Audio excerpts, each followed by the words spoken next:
Hello everyone and welcome to the very first episode of Bytes and Rights. I'm your host Maham and I'm thrilled to be launching this journey with all of you.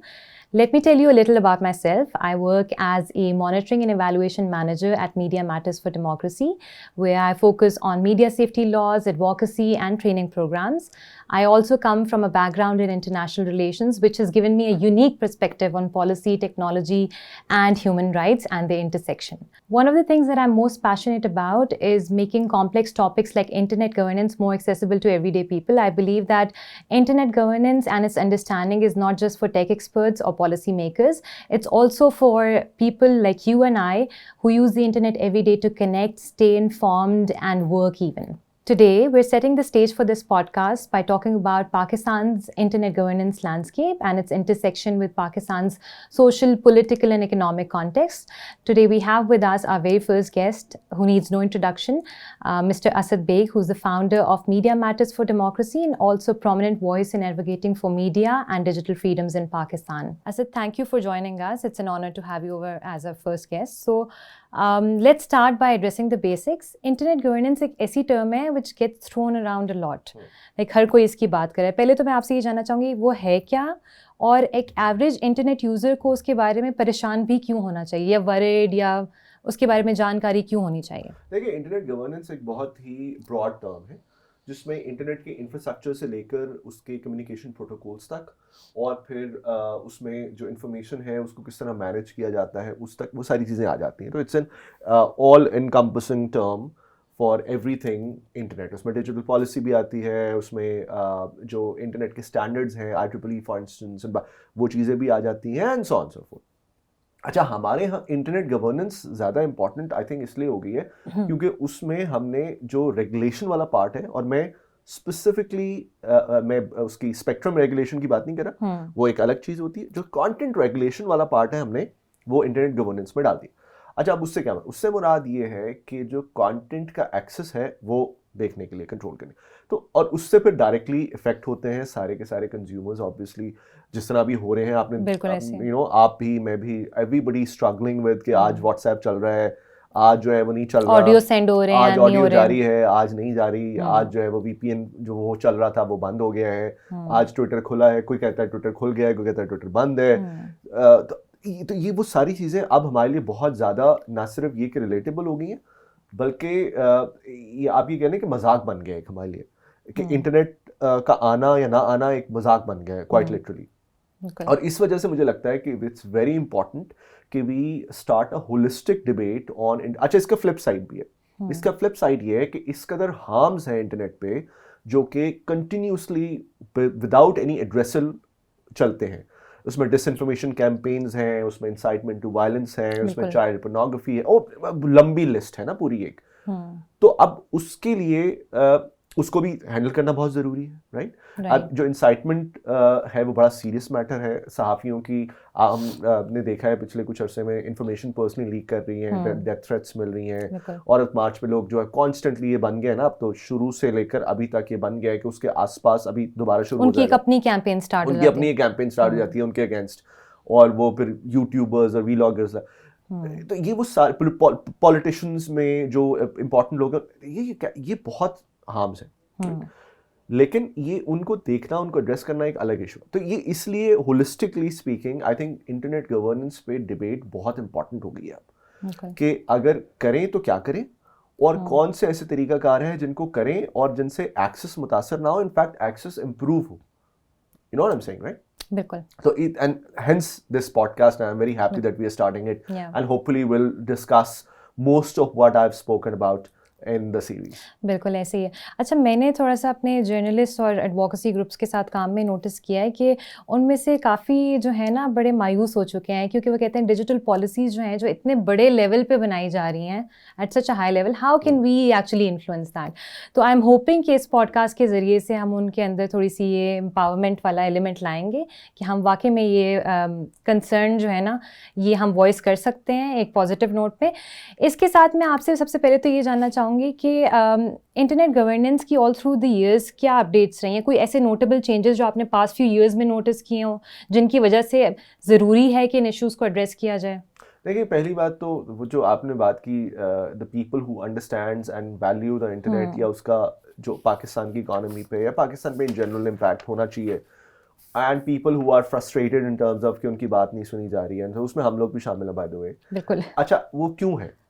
वो इसलिए है क्योंकि दो different point of views हैं और बड़े फ़र्क point of views हैं। मसलन एक पॉइंट ऑफ व्यू है जिसको हम जो कि पॉलिसी मेकर्स का पॉइंट ऑफ व्यू, जो हमें बाहर से नज़र आता है, क्या कहते हैं उसको उर्दू में, मैं उसका वर्ड सोचने की कोशिश कर रहा हूँ, बट मीनवाइल, और वो हमें नज़र आता है और वो ये होता है कि इंटरनेट एक ऐसी चीज़ है जिसका फ़ायदा कम है, नुकसान ज़्यादा है। और उसकी डेमोन्स्ट्रेशन इस तरह से है कि 2016 से लेकर अभी तक जितने भी कवानीन आए हैं इंटरनेट से रिलेटेड, डिजिटल पॉलिसी मेकिंग हुई है, उसमें से जो बड़े कवानीन हैं, जो कवानीन हैं या पॉलिसीज़ हैं, मैं प्रोग्राम्स की बात नहीं कर रहा, मसलन डिजिटल पाकिस्तान एक प्रोग्राम बड़ी अच्छी बात है, राइट? जो कवानीन, उसमें ज़्यादातर कवानीन वो हैं जो कि इंटरनेट पे एक्टिविटी को क्रिमिनलाइज करते हैं। मसलन इंटरनेट की स्पीच को क्रिमिनलाइज करते हैं, पैका है, फिर सोशल मीडिया रूल्स था जो कि डेटा लोकलाइजेशन पे था या बाकी चीज़ों पे था, वो भी पीनलाइज करता है सोशल मीडिया कंपनीज को। फिर उसके बाद पैका ऑर्डिनेंस था जो पीटीआई की गवर्नमेंट में लेके आए थे, जिनको अतर मनल्ला की कोर्ट ने नलिफाई किया था, वो क्रिमिनलाइज कर रहा था डिसइंफॉर्मेशन को। फिर वो जो PMDA फवाद चौधरी बनाने की कोशिश कर रहे थे। फिर अब ये जो सारी चीज़ें आप देख रहे हैं, ये जो डिजिटल राइट्स अथॉरिटी की बात हो रही है, वो डायरेक्टली क्रिमिनलाइज नहीं कर रहे, बट मकसद यही है कि इंटरनेट से डर के कवानीन बनाए जा रहे हैं। बिल्कुल, एक पैरानोया क्रिएट कर दिया। पैरानोया क्रिएट कर नहीं रहे, हुआ है उनके अंदर। They are paranoid. एक पॉइंट ऑफ व्यू ये है कि they are paranoid, policy makers are paranoid कि यार ये पता नहीं क्या चीज है और इसको हमने दबाना है, या दबाने से ज्यादा, दबाना is not the right word, इसको हमने कंट्रोल करना है, एक्सेस भी लिमिट करना है। वो कंट्रोल उसमें ही आ जाएगा ना, एक्सेस लिमिट करना है, तो एक वो कंट्रोल, तो एक वो पॉइंट ऑफ व्यू है।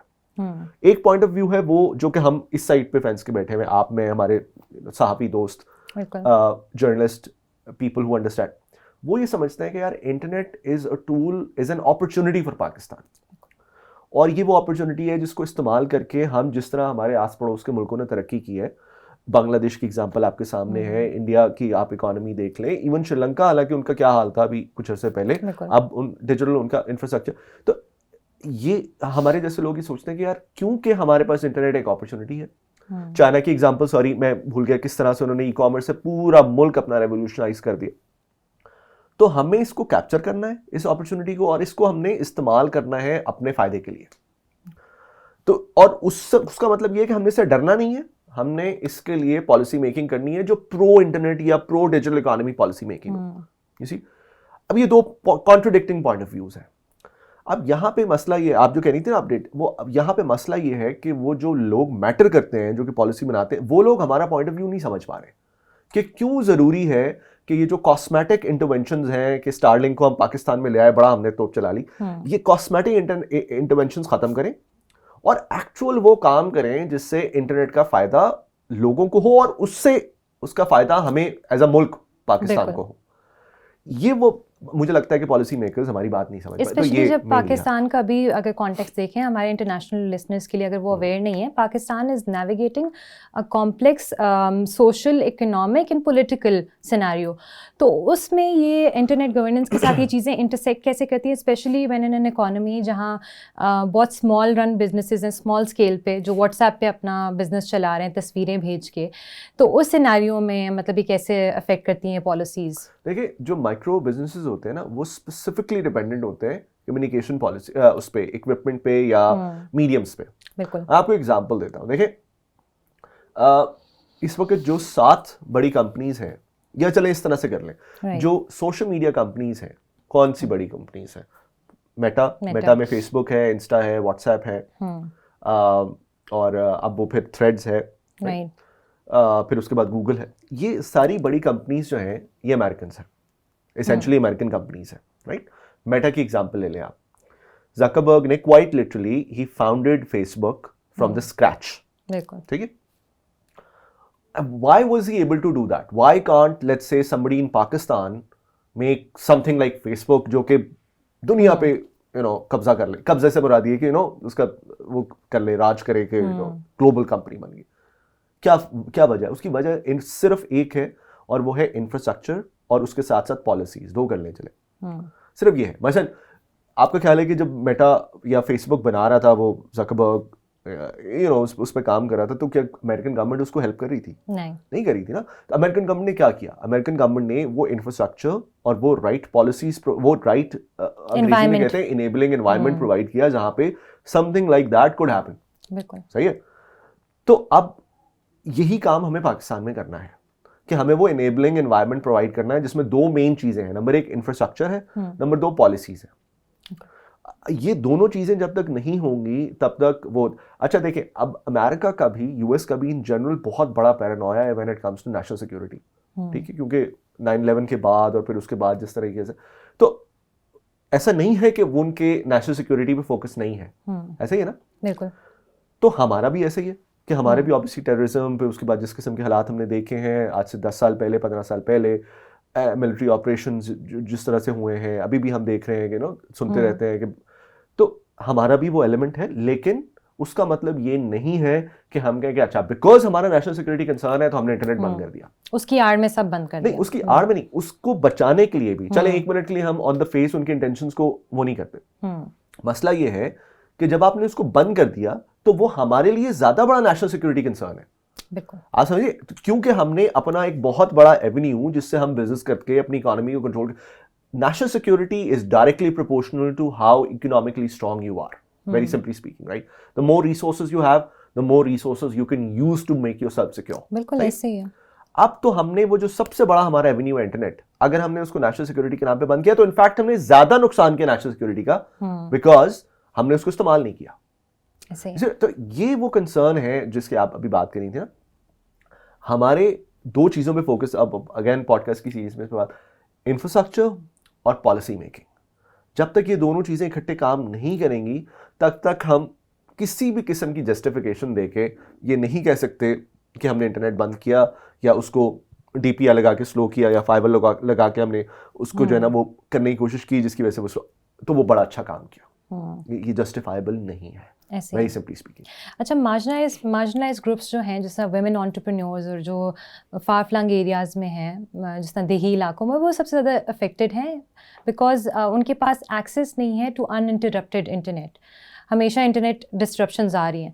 तो मैं पॉलिसी मेकर्स की तरफ अभी नहीं जा रही, उस पर भी गुफ्तगू करेंगे बाद में। मैं पहले आपसे जानना चाह रही हूँ, इंटरनेशनल ऑर्गेनाइजेशंस ने क्या इसमें कोई रोल प्ले किया है? डिजिटल पॉलिसीज़ पे रिव्यू कोई दिया है, कोई बात की है इस पे? देखिए, एक तो पहली बात, वो जो डिजिटल डिवाइड है वो बहुत बड़ा है, और वंस अगेन हमें इंटरनेशनल ऑर्गेनाइजेशंस पे बाद में इनफैक्ट जाना चाहिए और पहले बात करनी चाहिए अपनी पॉलिसीज की, बिकॉज देखिए हमारी पॉलिसीज ना मरूने मिन्नत होनी चाहिए इंटरनेशनल रिव्यूज की, और ना ही वो है फ्रैंकली स्पीकिंग इस वक्त। तो पहली तो बात ये है डिजिटल डिवाइड क्या है। देखें, वेरी सिंपली स्पीकिंग, अगर आप चाइना वाला मॉडल उठा के देखें, या चाइना को तो चले हम एक साइड पे कर दें, कोई भी आप साउथ ईस्ट एशियन कंट्री जिसमें थाईलैंड भी है, वियतनाम भी है, अब आप वियतनाम देख रही होंगी आप लोग किस तरीके से उनकी इकोनॉमी तरक्की कर रही है जिसमें और ममालिक भी हैं, इनका किसी का भी एक मॉडल उठा के देख लें तो आपको 2-3 चीज़ें कॉमन नजर आएंगी। Number 1, 50% workforce. उसका मतलब यह है कि उनकी औरतें भी बिल्कुल वैसे ही काम कर रही हैं जैसे उनके मर्द काम कर रहे हैं, वाइस वर्सा। तो वो जो वर्कफोर्स वाला एलिमेंट है उसको उन्होंने इनेबल करने की कोशिश की है हर तरीके से। सही, आपको वहाँ पे इंडस्ट्री में, हर इंडस्ट्री में औरतें नजर आएंगी, आपको हर जगह पे नजर आएगा कि चले समवॉट इक्वल कर लें, वर्कफोर्स है। नंबर 1। नंबर 2, उन्होंने जो इंफ्रास्ट्रक्चरल जो उनका फोकस था वो उसको फेडरलाइज करने की कोशिश नहीं की, या अगर फेडरलाइज था भी तो उन्होंने उसको एक्सपैंड करके अपने मार्जिनलाइज एरियाज में लेके गए। क्यों? उसकी वजह यह है कि जब आप लेट्स से आपने लाहौर पे फोकस कर लिया, व्हिच ग्रेट, लाहौर ग्रेट आपने सब, बट द पॉइंट इज कि अगर सिर्फ सारी इनोवेशन लाहौर में से ही होनी है तो then you are limiting your resources just to one city. Imagine करें ना, तो what they did was everywhere, most of the वो, कि उन्होंने अपना इंफ्रास्ट्रक्चर एक्सपैंड किया। एज अ रिजल्ट, थाईलैंड की एग्जांपल ले लें, थाईलैंड के किसी आप रिमोट आइलैंड पे भी जा रहे होंगे ना, तो वहां पे भी आपको 5G इंटरनेट मिल रहा होगा मोबाइल पे। तो उन्होंने वो ये डिस्टिंक्शन ही खत्म कर दी कि अच्छा यहाँ पे इंटरनेट आता है या यहाँ पे इंटरनेट नहीं आता। सही। Number 2। Number 3, they made sure कि वो they look at it from the lens of progress, not from the lens of hindrance या not from the lens of regulation. और ये आपको तमाम जगह पे नजर आता है। सही। अब some people would argue कि देखें चाइना ने तो फायरवॉल लगाई हुई है, सो फायरवॉल ने लगाई हुई है, बट जिस कदर केपेबल वो इंटरनली है with in their own systems, अब हम बहुत दूर हैं, लेट्स जस्ट से दैट हम बहुत दूर हैं इससे, सही है। तो दिस आइडिया, ये जो 3 मैंने मेन पॉइंट्स बताए, ये आई थिंक ज़्यादा वो है। अच्छा, फिर आपने जो बात की ना कि इंटरनेशनल रिव्यू, हमें देखिए इंटरनेशनल रिव्यू की कोई ज़रूरत है नहीं, हमारे अपने डिपार्टमेंट है प्लानिंग एंड कमीशन, वो क्या प्लानिंग क्या कहते हैं उसको, जो आई थिंक एहसन इकबाल साहब जो चलाते हैं, आई एम सॉरी उसका एग्जैक्ट टाइटल मेरे जहन से निकल रहा है। आईटी मिनिस्ट्री का और क्या काम है, पीटीए का और क्या काम है, इनका काम यही, इनका मैंडेट यही है कि डिजिटल इंफ्रास्ट्रक्चर को इम्प्रूव करना, क्वालिटी ऑफ सर्विस को इम्प्रूव करना, ये मैंडेट है ना। तो अपनी भी कुछ थोड़ी सी, हमें ज़रूरी नहीं है कि हम इंटरनेशनल रिव्यूज़ का ही वेट करें, अपनी भी हमें थोड़ा सा वो करना है। But the point once again just to wrap it up, वो जब तक हमारा लेंस नहीं चेंज होगा, अभी हमारा लेंस है रेगुलेशन वाला, रोक ले बस, ये वाला लेंस है। जब तक वो लेंस नहीं चेंज होगा तब तक वो माइंडसेट नहीं बनेगा जिसको हम इनोवेशन बेस्ड माइंडसेट कहते हैं, कि आपने तरक्की करनी है, वो वाला माइंडसेट नहीं बनेगा। बिल्कुल, I agree. They fail to understand that there is a balance that you have to find when you are talking about rights and regulation. तो हमारे पॉलिसी मेकर्स जो है, हमारी गवर्नमेंट इवन वो बैलेंस नहीं ढूंढ पा रही है, ला पा रही है। मैं आपसे जानना चाहूँगी, क्योंकि आपका बैकग्राउंड जर्नलिज्म का भी है, डेवलपमेंट सेक्टर का भी है, आप क्या समझते हैं सिविल सोसाइटी का, जर्नलिस्ट का और बाकी स्टेक होल्डर्स का क्या रोल होना चाहिए, एक इंडिविजुअल का, इन सब चीज़ों को काउंटर करने में? देखिए, I think Pakistani civil society has been in an overdrive, और ओवरड्राइव से मुराद ये, मैं उसको क्रिटिकली नहीं वो कह रहा, बल्कि इन अ कॉम्प्लीमेंट्री वे कह रहा हूँ कि they have been really really really active बहुत अरसे से। और ये जो डिस्कशंस हमें नज़र आ रही हैं, जो थोड़ा बहुत हमें रेजिस्टेंस नज़र आता है, वो मेनली सिविल सोसाइटी ऑर्गेनाइजेशंस और सिविल सोसाइटी ग्रुप्स, जिसमें कुछ जर्नलिस्ट यूनियंस, कुछ इंडिविजुअल्स, ये वो लोग हैं जो कि कॉन्स्टेंटली बात करते रहते हैं, लिखते रहते हैं, टेलीविज़न पे बैठ के बोलते रहते हैं। तो ये बहुत इंपॉर्टेंट रोल ऑलरेडी प्ले कर, लेकिन देखिए हर चीज़ की एक लिमिट होती है। तो अब मुझे लगता है कि इस वक्त, क्योंकि 8-10 साल 12 साल तो हमें हो गए ये बात करते करते, तो शायद सिविल सोसाइटी में भी वो फटीग आ रही है, जो कि बहुत नेचुरल है, और प्रॉब्ली फ्रस्ट्रेशन भी है कि कुछ भी नहीं होता। और दूसरी साइड पे पॉलिसी सर्कल्स में भी ये शायद प्रॉब्ली एक रियलाइजेशन क्रिएट हो रही है, सही या गलत वो बात की बात है, बट ये रियलाइजेशन क्रिएट हो रही है कि सिविल सोसाइटी वाले तो सिर्फ शोर मचाते रहते हैं, कोई बात नहीं करते, कोई सोल्यूशन नहीं लेके आते, which I think is absolutely wrong by the way, but ये माइंडसेट है किसी ना किसी लेवल पे। तो अब ये दोनों साइड पे ये जो डिस्कनेक्ट थोड़ा सा बनता जा रहा है, और वो मेनली सिविल सोसाइटी की वजह से नहीं है, ये मैं कह दूँ, उसकी वजह से किसका अल्टीमेटली किसका नुकसान हो रहा है, मुझे लगता है कि उसकी वजह से मुल्क का नुकसान हो रहा है, बिकॉज ये जो बैलेंस क्रिएट करना होता है ना, ये बड़ा इंपॉर्टेंट होता है। अब फिर बात वही है कि जो पर्सपेक्टिव्स हैं वो नहीं, मुझे लगता है कि इनकॉर्पोरेट किए जाते, ना आ पाते। और इसमें आई थिंक जो सबसे इंपॉर्टेंट रोल है इस करंट सिचुएशन में, वो जर्नलिस्ट का है, क्योंकि जिस तरह से जर्नलिस्ट बैठ के या मीडिया हाउसेस बैठ के बात कर सकते हैं, लिख सकते हैं, स्पेस दे सकते हैं लिखने वालों को, जो कि अपना पॉइंट ऑफ व्यू पुश कर रहे हैं, वो नहीं इंक्लूसिव रिपोर्टिंग, इंक्लूसिव रिपोर्टिंग के अलावा एक understanding of why this issue is important. जी मैडम, वैसे अभी तक मैं बहुत सारे टेलीविजन शोज पे जाता हूँ, मुझसे अब जो सवाल होने लगे हैं वो मुझे, I am really happy about it, because वो सवाल पहले ही होते थे कि ये चले पहले को छोड़े, अब ये होते हैं कि इससे मुल्क पे क्या फर्क पड़ेगा, क्या असर पड़ेगा, क्या बिजनेस पे क्या असर पड़ेगा, नंबर्स बताएं हमें, कोई रेफरेंसेस बताएं हमें, फिगर्स बताएं, जो कि बहुत एक अच्छी अप्रोच है कि you are approaching it from the angle of a development and progress. मुझे लगता है ये बहुत अच्छा तरीका है इस पर रिपोर्ट करने का। So just to answer your question, I think media का सबसे ज़्यादा इंपॉर्टेंट रोल है, और उनको कॉन्स्टेंटली अपना रोल इम्प्रूव करना चाहिए इस सारे। बिल्कुल ऐसे ही है। अच्छा, before we wrap up, Asad, I'd like you to explain to the audience कि ये सीरीज यूनिक कैसे है and what they can expect out of it. अच्छा, यूनिक ऐसे है, यूनिक तो चले, it's a lot of pressure, but I think हमने कोशिश ये की है, इसमें ऐसे कह सकते हैं कि हमने कोशिश की है कि हम सारे एंगल्स और सारे पर्सपेक्टिव्स इंक्लूड करें अपनी कन्वर्सेशन। अब वो सारे एंगल्स कौन से हैं? We want to discuss the idea of technology in progress and how internet governance weaves into that, number one. We then want to understand how the free flow of information through internet is important for other functions and jobs, journalistic functions. Right. Journalist, सादी ज़बान में कि journalist के लिए जब internet regulations या arbitrary actions होते हैं तो उसका और इंडस्ट्रीज पे क्या फ़र्क पड़ता है? बिजनेस पे तो है ही है, जर्नलिज्म पे क्या फ़र्क पड़ता है, आपकी बाकी सिविल फंक्शंस पे क्या फ़र्क पड़ता है। और नंबर 3 फिर इसी के अंदर हम थोड़ा सा इसको डाइवर्सिफाई करना चाहते हैं कि सॉल्यूशंस क्या हैं potentially, because we just simply can't say कि यार डिसइंफॉर्मेशन नहीं है।